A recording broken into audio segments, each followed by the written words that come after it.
Ito, mainit na balita. Guam national team nasa Pinas na para sa second game ng laban nila sa Gilas mamaya.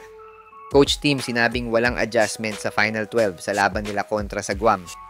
Samantala, Qatar national team tinalo ang Wael Arakji-led team na Lebanon para itala ang pinakaunang upset sa second game ng FIBA World Cup qualifiers. Tara, pag-usapan natin ang balitang yan. Siya nga pala mga idol, sa mga naghahanap ng legit na Gilas jerseys at iba pang paraphernalia ng Gilas, pwede mong i-click yung product link sa gilid ng aking mga video at makikita mo na sa kanan ang lahat ng legit stores na nagbebenta ng mga high quality merch ng Gilas. Maraming salamat mga idol.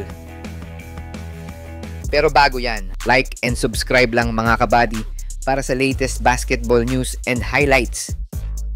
Nasa Pilipinas na ang team ng Guam para sa ikalawang laban nila sa Gilas ngayong araw. Sa mga larawan na inilabas ng Guam national team, makikita na nagsimula agad silang mag-practice kagabi at wala na ngang silang inaksayang oras para sa laban nila mamaya.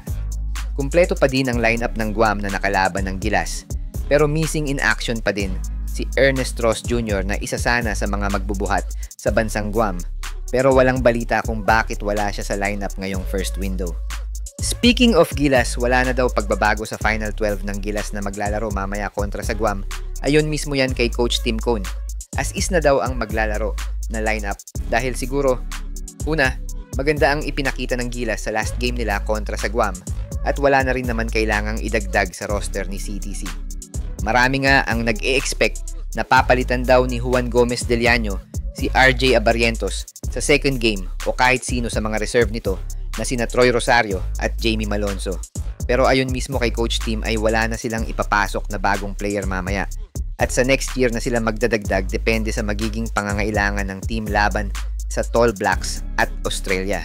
Samantala, maagang na first blood sa second game ng FIBA World Cup qualifiers ang team ng Lebanon matapos silang pabagsakin ng Qatar national team sa thriller game kanina 83-86. Pinangunahan ng naturalized player ng Qatar na si Brandon Goodwin ang offense ng Qatar with 25 points. Samantalang buhat naman ni Arakji ang mga Cedars with 21 points at 8 assists, pero hindi yan naging sapat para matalo ang Qatar. Ito na nga ang itinuturing na biggest upset ngayong first window matapos ang isa pang upset na nagawa ng mga Koreano kontra sa China noong isang araw.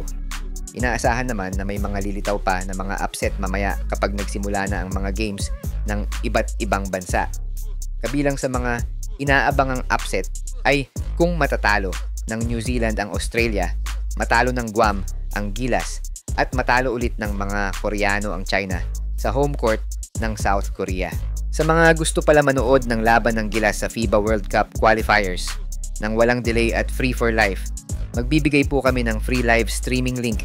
All you have to do is i-like lang po ang aming Facebook at YouTube channel para mabigyan po kayo ng unlimited access sa mga sports games sa buong mundo.